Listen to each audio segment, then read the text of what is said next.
Welcome back to Jonesin on the mic. How's everybody doing? Happy Monday. This is College Football Monday here on the podcast.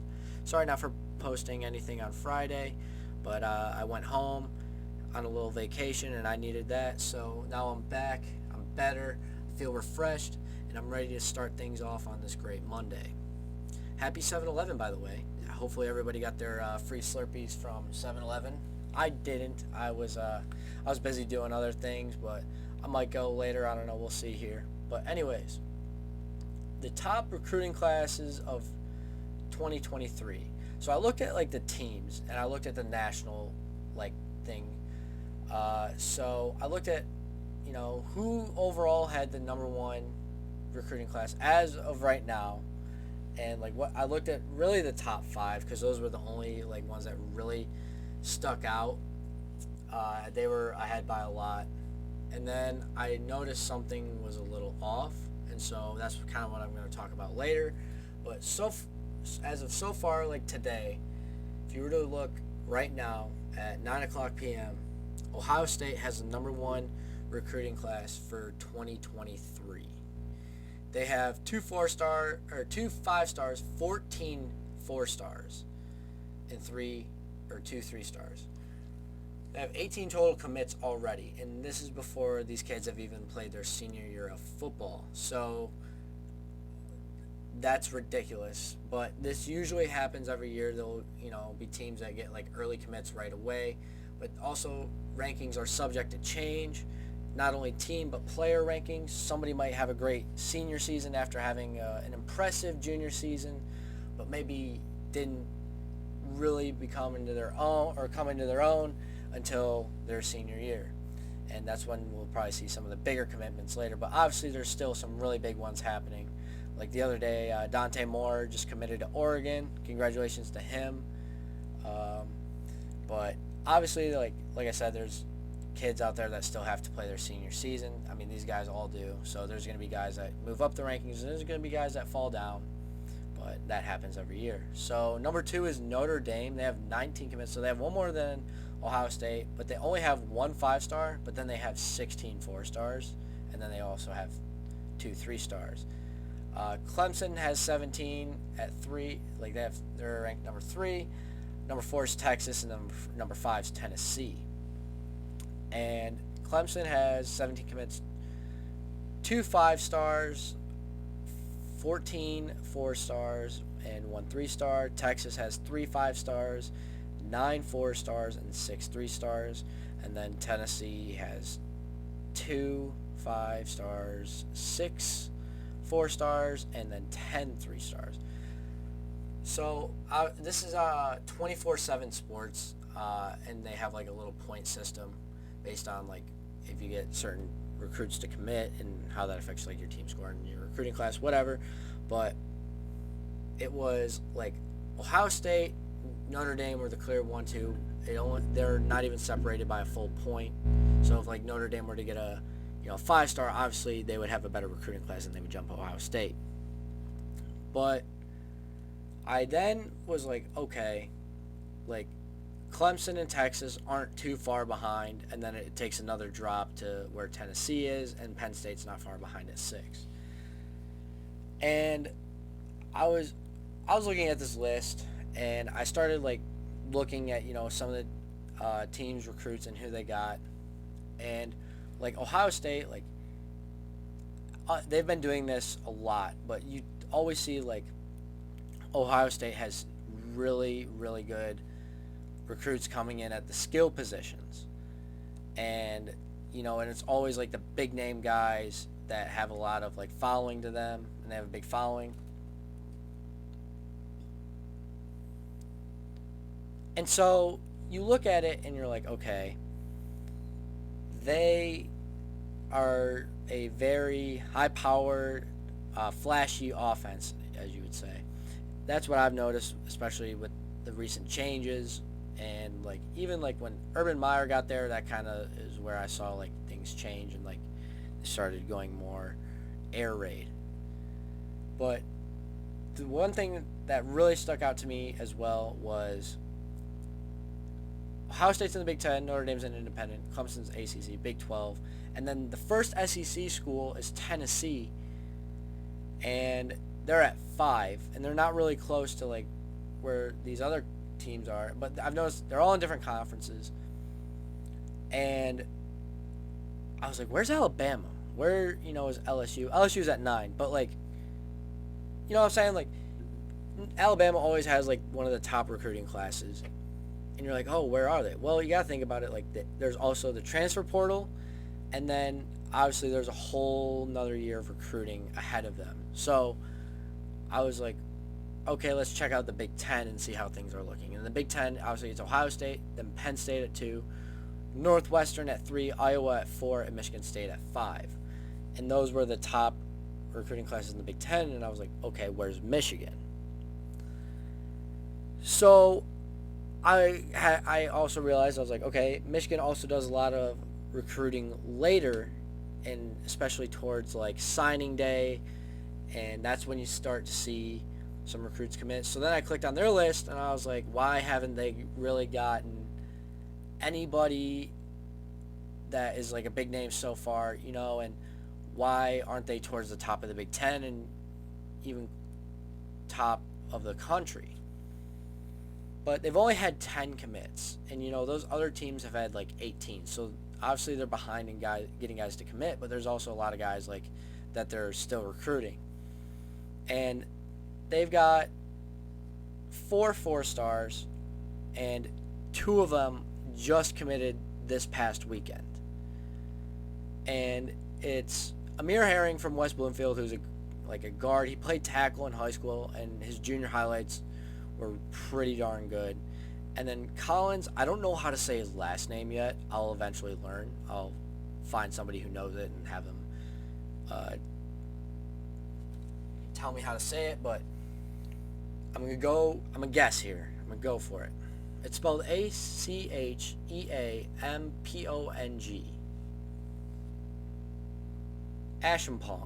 Ashimpong. Yeah, I don't know how to say it. Yeah, that's a tough name, but he's a 6'7" athlete, and he's 6'7", 254, but he is a DN tight end. And if you look at his huddle, like from his junior season, like there's maybe 1 or 2 plays from one game, and then it's all basketball highlights. And I was like, okay, so he's an athlete, it makes sense. And watching his basketball highlights, I was like, wow, like this kid, like watching him run up and down the floor, like he was a freak athlete. Like he's very coordinated. He's pretty quick for his size. Well, he's fast. So when he's running down the court, like he'll get a full head of steam, and it's like you just got to get out of his way. So he was a pretty good basketball player. He was finishing at the rim a lot, blocking shots, obviously grabbing rebounds. He was kind of your prototypical big man who is very athletic. I didn't see him shoot too much. I don't know about his jump shot, but that doesn't really matter when he's a football player. So if he plays edge rusher, he's an athlete, I'm assuming he's going to play edge rusher instead of tight end. Because if you have a 6'7" guy like coming off the edge with that kind of speed, and if he develops like really, really good hands, he'll be a tough guy to stop, especially like as a speed rusher, and then getting his hands up in the air and knocking down passes or getting strip sacks or anything like that. So I said he should be an elite edge rusher for the defense, coming in and hoping he develops and they really work with him, because when I looked at his basketball film, he looked a little lanky. So obviously he's going to put on muscle when he gets to campus and starts hitting that college football weight level program, and that's where you see guys like start to eat a lot more and gain a lot of muscle, a lot of mass, and they really start to become bigger, stronger, tougher football players. But there are obviously some guys that come in from high school that are already kind of like that, but there's usually a pretty big difference. You see like a boy turn into a man. And then there's not a whole lot of film on football. It's just like more so basketball. And I want to see what he can do his senior season. Obviously, he's impressed at camps and all that, and he's got a pretty good following to him. He plays at Rancho St. Margarita, a school in California. He's the number 17 player in the state and number 17 player at the position. He's a top 300 guy. But with him not having a whole lot of football film, it makes you wonder what he can do. He's probably in store for a huge senior season coming up. He probably was sitting behind somebody, or he just, I guess didn't come on until later in the season, or whatever the case was. So, obviously, Michigan lost Aiden Hutchinson and David Ojabo, and so they're starting to then, okay, let's move on to the next group of guys. Obviously, they got guys there now, but obviously when you're recruiting, like you're playing it out as, okay, this guy's probably going to play these years. Okay, I don't have to recruit DNs this following year. I got to focus somewhere else. But I like the idea of bringing in a very athletic edge rusher and really turning him into a football player, and that excites me a lot. I'm really looking forward to that. Especially, like, he's 6'7" with some length, and he's a basketball player, so he's probably got some decent hops. So that could be a fun, exciting, electric player to watch in the next couple of years. And then the other commit is Amir Herring from West Bloomfield. Like I said, he played tackle in high school his junior season. He's 6'3", 300 pounds, so he's probably the biggest dude on his team by a good amount. But they have him listed here as an interior O-lineman, so assuming he's probably going to play guard when he gets to Michigan. And I really enjoyed watching his football film. The first thing that jumped off like the screen right away was his ability to run block. This guy was a very good run blocker, and every time the ball was snapped, he was blocking with an insane violence and nastiness to him, and he would block through the whistle. So he looks to finish every single block, and he tries to put the defender on his back.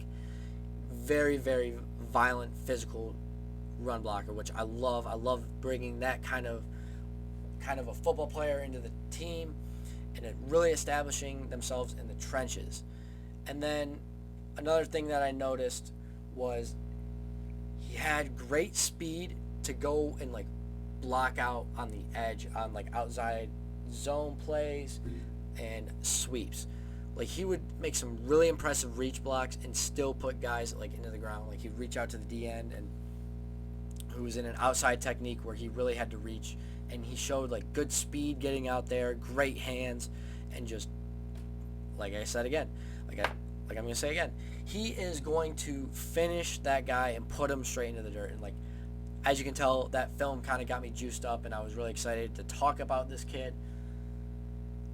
And if you watch his film, almost every single block is a pancake. Like the first, I think it was like the first or second play. Like the first play, it was like the play from the movie Blindside where Michael Ord, blocks that guy all the way downfield and, takes him all the way off the field and blocks him over the fence. And he was like, I was taking him to the bus. It was time for him to go home. When his coach asked him what he was doing, because he got a flag on the play, it was a very similar play for Amir Herring. He was reach blocking a defensive end and just started like running with him, finished him, and then like the defender kind of got off of him, but he chased him back down, got his hands back inside, reestablished, and just started driving his feet and just took the kid almost all the way to the goal line. And I think the ball was snapped like right around the 20-25 yard line. But it was an insane block. It was very, very impressive to watch.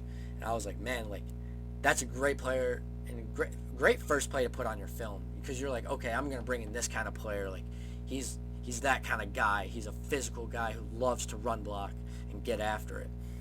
And there was one thing I noticed. There wasn't a whole lot of pass pro sets that he would take. There wasn't a whole lot of pass blocking on his film. And from the few that were on there, I noticed I would like him to use his hands more, because there was times he would keep his arms in close and the defender would come rush him, and like he wouldn't get his hands out in time, so basically he was absorbing all of the contact that the defender was coming with. And he was kind of stepping backwards and he was retreating a lot. But then when he would get set, he would reestablish and then dominate his blocker. So if he were to piece together like punching his hands, like shooting his hands out, hitting the defender in the chest plate, and trying to make the first contact before the defender can come into him, like that'll give him a chance to brace, or even just stalemate that defender and like shock him back, and then that defender loses all his rush, and then now he's in control and can dominate, and then go maybe chip off and go help somewhere else. So these are two guys they just brought in. I'm very excited to see the development, especially of Amir and Collins. And so obviously they only have four stars compared to other teams getting 5 stars and multiple 4 stars. Michigan is on a lot of people's lists, so there's a whole other year ahead of us. So there will be more recruiting, and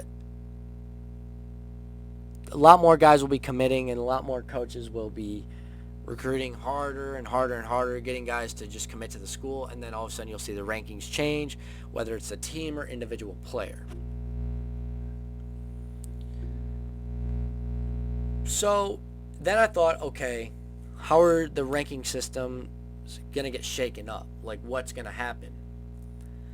And obviously Alabama's probably going to jump at least into the top 5. Hopefully Michigan can jump inside the top 10, because just looking at like what Ohio State has and what Michigan has right now, like for the end right now, Michigan would be ranked 45th in the entire country. And they're not very high up on the conference list.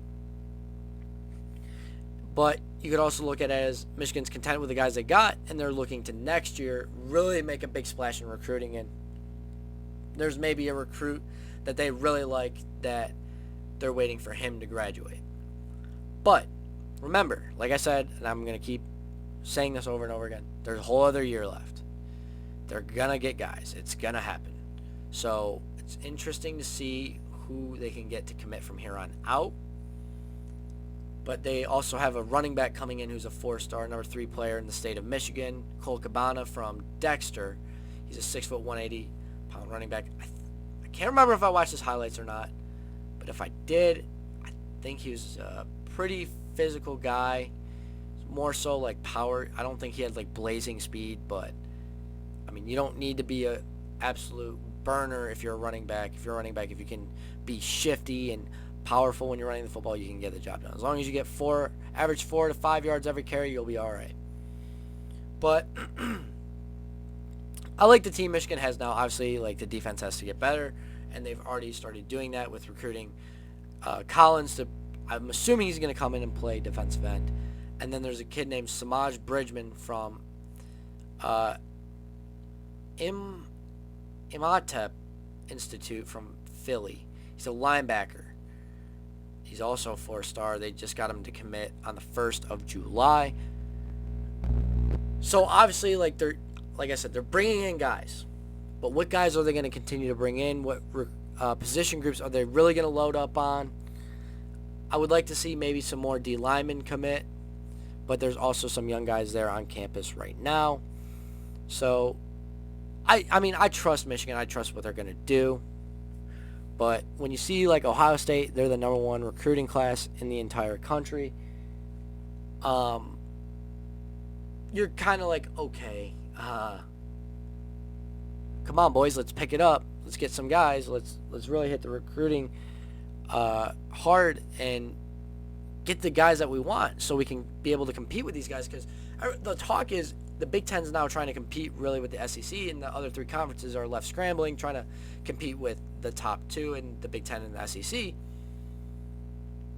But you don't want it to be Ohio State just is the only team in the Big Ten. So obviously Michigan State's really making a push. They're more, I have noticed, a transfer portal recruiting kind of team, especially with Mel Tucker. And I talked about that really in the first episode when I was talking about Michigan State and their predictions and all that and like what's going to happen. But I'm like, okay, if Michigan State has a better recruiting class than Michigan, I mean, one can be led to believe that on paper Michigan State should be better than Michigan in a couple of years if this is the case, but it's not always like that. There's always some guys that are maybe a 2 or 3 star that got swept under the rug but are really, really good, that end up developing really well in college, and then they become NFL players.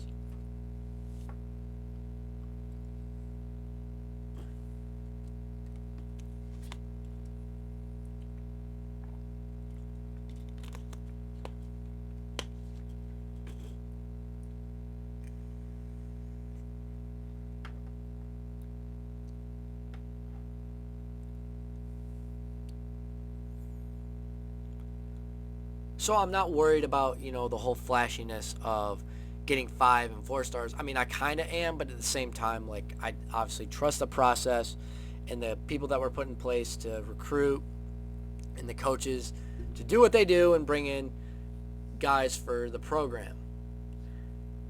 So I'm excited to see, obviously, the Michigan and Ohio State game this year. It's going to be interesting to see which guys step up. Especially after Michigan getting their first win in a while against Ohio State at home and in a very classical Michigan football game in the snow in the end of November. And that game really decided who won the Big Ten and who was the best team and who would go to the college football playoff between those two But anyways, Ohio State has some guys that they had last year and some guys that they're bringing in this year. So does Michigan. So it's going to be a good young game to watch, but Ohio State might have a little bit more experience on the offensive end when it comes to like receivers. Well, not really, because Ronnie Bell's coming back, which is going to be huge. You know what? Scrap what I just said. I don't care. I think Michigan's going to beat Ohio State next year in Columbus, and it's going to be awesome. But obviously, Ohio State's going to really be like, all right, now these guys want to poke the bear. All right, hopefully Michigan's Davy Crockett and can kill the bear at the age of 3. But when looking at like Michigan State, like in what recruits they've got already, they've got 12, and they've got a couple 4 stars, including Cole Dellinger, who just committed to Michigan State this past weekend, was the number 5 player in the state of Michigan. Big offensive lineman, very physical blocker. And obviously, they're trying to establish running the football over there and getting some better pass protection by adding him. But like I said, like you look at Michigan State and all the people they've got already, what is Michigan kind of doing now? It's like it might be a little concerning, but there's still a whole other year. Like, the guys that Michigan State has got, like, there's some dogs. Like, they are very, very good recruits. They've got 4-star edge rusher, 4-star D lineman, 4-star linebacker. They got Dellinger at the O-line. Then they got a 4-star tight end coming in, a 4-star running back, another 4-star offensive lineman, and a 4-star corner. So they're kind of hitting all over the place. Making sure they can bring in some talent all around so that they're going to be able to compete for a Big Ten championship, hopefully soon for them. But as more of a Michigan fan, it is a little concerning at times. But I'm happy that Michigan State's getting some good recruits. But I also would like to see Michigan do something. And I hope they do a lot over this next year, which I anticipate they will. I believe they'll have some impressive wins. They'll impress a lot of people, and then recruits will be like, all right, I'm going to go play there and build on the tradition that they have built over in Ann Arbor. And same thing for Alabama, kind of like Michigan. Like, they'll get their recruits eventually. I mean, it's Alabama. Like, if if you want to go play big time college football and go to the NFL and have all those dreams, like, you go to Alabama for that. And obviously you trust the coaches over there and the recruiters to do what they do and bring in some star-studded recruits and be up towards the top of the recruiting ranking list. But if I were to predict today who the top 5 recruiting classes in the nation will be, it'll be probably, in no particular order, it'll probably be Ohio State, Alabama, USC, Texas,